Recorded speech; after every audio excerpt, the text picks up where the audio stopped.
Nakasakmit ang Mandawi City Police ug mga pabuto nga gipamaligya lang sa kadalanan. Lakip na kining mga boga o lantaka. Ano ang report ni Nico Sereno?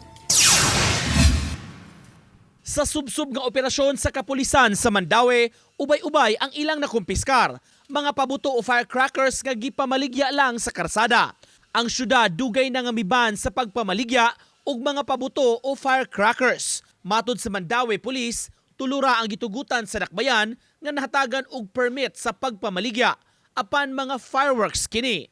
Lakip sab sa gipang kumpiskar sa kapulisan kining mga boga o lantaka nga sagaduaan sa mga kabataan. Kaniman po ang isa sa mga dahilan sa mga injuries sa mga bata.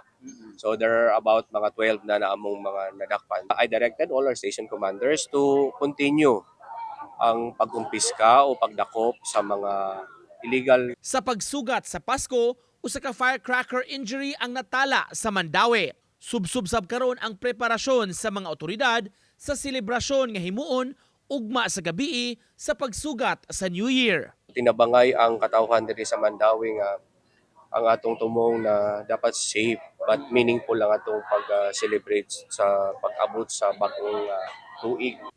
Nico Sereno, Balitang Bisdak.